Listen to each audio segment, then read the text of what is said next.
খুব কারো উপরে জুলুম করবেন না, কোন মানুষের উপর জুলুম করা যাবে না। মানুষের পাশে দাঁড়ানোর চেষ্টা করতে হবে, ইসলামপন্থীদের পাশে দাঁড়ানোর চেষ্টা করতে হবে, গরিব অসহায় মানুষের পাশে দাঁড়ানোর চেষ্টা করতে হবে। আপনার রাজনীতি যদি জনগণের কল্যাণে হয়, দেশের কল্যাণে হয়, ইসলামের কল্যাণে হয়, মানুষ আপনাকে বুকে টেনে নেবে। من يهده الله فلا مضل له ومن يضلل فلا هادي له ونشهد أن لا إله إلا الله وحده لا شريك له أما بعد فأعوذ بالله من الشيطان الرجيم بسم الله الرحمن الرحيم وقل جاء الحق وزاق الباطل إن الباطل كان زهوقا صدق الله مولانا العظيم وصدق رسوله النبي الكريم ونحن على ذلك من الشاهدين والشاكرين والحمد لله رب العالمين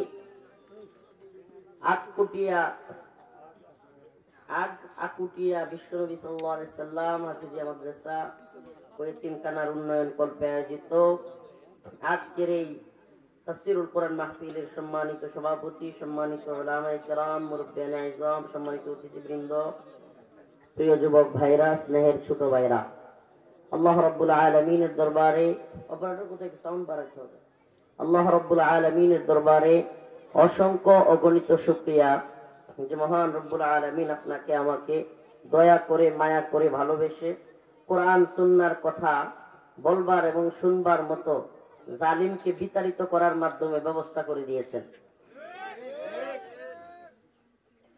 জালিম বিতাড়িত না হইলে আমরা কি এই এত সুন্দর মজমা পাইতাম? রাজনীতির কথা বলে, বিভিন্ন কথা বলে, এরা বিএনপি করে, জামাত করে, এই কথা এইসব বইলে কোরআন হাদিসের মাহফিল পর্যন্ত বাধা দিত। ছিল কি ছিল না? সুবহানাল্লাহ। আল্লাহ বলছে ফালা তাহসাবান্নাল্লাহা গাফিলান আম্মা ইয়ামালুজ জালিমুন। আল্লাহ বলছে যে আল্লাহ তাআলা জালেমদেরকে দেখেন। আল্লাহ কি করেন? জালেমরা কি করতেছে এগুলোর খবরও রাখেন। সুবহানাল্লাহ। আল্লাহ তাআলা ছাড় দেন কিন্তু ছেড়ে দেন না। তাইলে বুঝা গেল আল্লাহ পাক ছাড় দিছিলেন কিন্তু ছাইরা দেন। যখন ধরছেন এমন ধরা দিছেন, সুবহানাল্লাহ। এই 4 থেকে 5 বছর আগে আমার এখনো স্মরণ হয়। দেখেন, আমি আপনাদেরকে বলেই ফেলি, আপনারা তো রাগ করবেন হঠাৎ করে ছেড়ে দিলে, কিন্তু রাগ করলেও কিছু করার নাই। এই যে ডাক্তার সাহেব নুরুজ্জামান ভাই, আরে পিরাপিরি, আমি এলেঙ্গাই প্রোগ্রাম, আমি বলছি ভাই এত দূর থেকে সম্ভব না, সম্ভব না। শেষ পর্যন্ত আমি জানিও না, মনে হয় মামার সাথে ডিল করে এই প্রোগ্রামটা নিছি।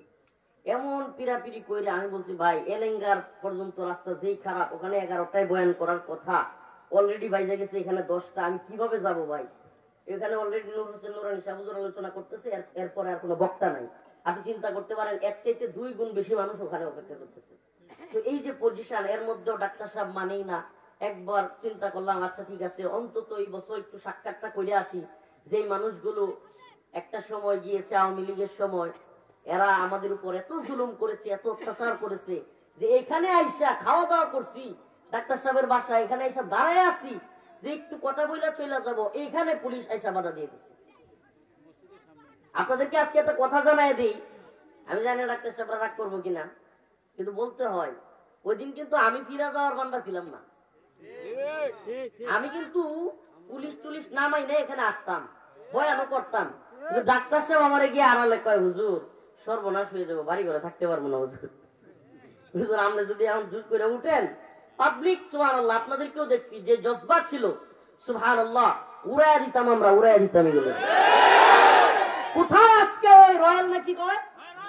আজকে ওই রয়্যাল কোথায়? কোথায় ওই টিটু? কোথায় আজকে হাসিনা? কোথায় কাদের?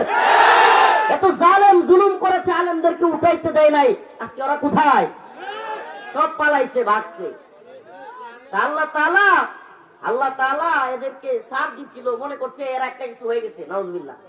কোরআনের প্রোগ্রাম বন্ধ করে দিতে চায়, কত বড় দুঃসাহস! কোরআনের প্রোগ্রাম বন্ধ করে দিতে চায় আলেমরা। আরে মিয়া, তোমার যদি রাজনীতি করার ইয়া থাকে, আরেকজনের সমালোচনা করার অধিকার নাই? তোমার পছন্দ না হইলে তুমি একটা আলোচনা করবা, পর্যালোচনা করবা, কোরআনের মাহফিলে কথা বলতে দিবা না, এটা আবার কেমন কথা? বলে এটা কেমন কথা? আল্লাহ বলছে কুল জাআল হক ওয়া যাহাকাল বাতিল ইন্নাল বাতিলা কানা যাহুকা। আল্লাহ রাব্বুল আলামিন বলেছেন, সত্য যখন চলে আসবে মিথ্যা তখন পলায়ন করতে বাধ্য হবে। সত্য আসছে কি আসে নাই? সত্য আসছে, মিথ্যা পালাইছে কি পালায় নাই? এটা আল্লাহর ঘোষণা। সত্য যখন চলে আসবে মিথ্যা পালায়া যাইতে বাধ্য হবে। আল্লাহ পাক যে ঘোষণা দিয়েছেন, সেই ঘোষণা আপনি আমি আজকে বুঝি বা না বুঝি, আগামীকালকে অবশ্যই অবশ্যই সেটা আল্লাহর কথা মতোই হবে। আমার বুঝে আসলেও আসলো, না আসলেও নেই, কিন্তু আল্লাহ যা বলছে তা কি হবেই হবে। আল্লাহ যা বলছেন তা কি হবেই। সুবহানাল্লাহ। অতএব গোলামিটা করব কার? কোন নেতার, কোন নেত্রীর, কোন দলের গোলামি করব কার? সাবধান সাবধান। এখন তো এক জালিম চলে গেছে, নতুন করে কেউ কারো উপরে জুলুম করিয়েন না। যদি মনে করেন আমাদের অবস্থান ভালো, এখন আমরাও জুলুম করব, নাউজুবিল্লাহ, তাইলে ওদের পিটানিটা আপনারাও খাওয়ার জন্য তৈরি থাকে।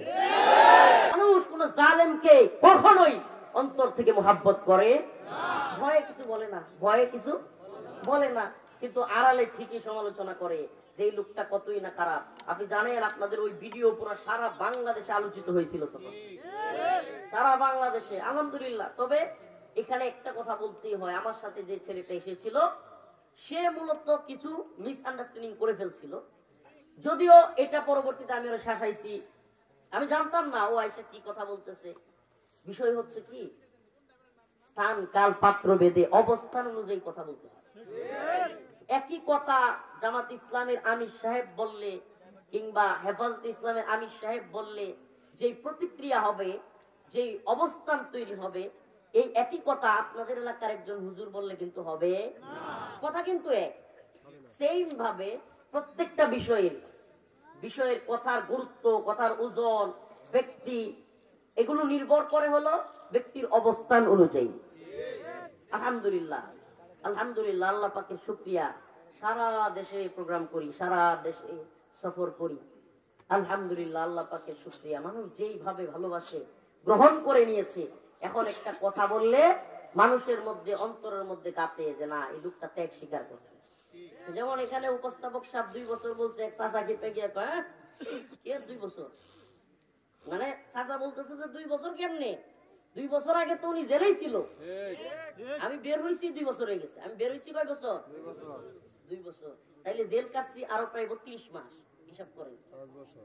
হ্যাঁ, এর আরো 3-4 মাস বা 6 মাস আগে আসছিলাম, তাইলে মোটামুটি 5 বছর আগে এখানে আসছিলাম, ঠিক কি ঠিক না? তো 5 বছর আগে এখান থেকে বাধাগ্রস্ত হয়ে গেছি। সুবহানাল্লাহ। এই একই জমিন আছে, এই একই মাইক আছে, এই একই এলাকা আছে, এই একই রাস্তাঘাট সব আছে, কিন্তু জালেম গুলো এখন আর নাই। সুবহানাল্লাহ বলবেন না? অতএব এ থেকে শিক্ষা নেওয়ার আছে আমাদের। ওই লোকগুলো যদি থাকে, আমি আপনাদেরকে একটা প্রশ্ন করি, আমি মাঝে মাঝে এটা বলি, মনে কষ্ট নিয়েন না। এই প্রোগ্রামটা একটা বিশেষ মাহফিল, তো এখানে এগুলো আলোচনা কিছুটা হবে। এত কষ্ট কইরা বয়ানের স্টেজে না উঠা চলে গেছি, তো এজন্য এই কথাগুলো কিছুটা চলেই আসবে, অনিচ্ছা সত্ত্বেও এগুলো বলতে হচ্ছে।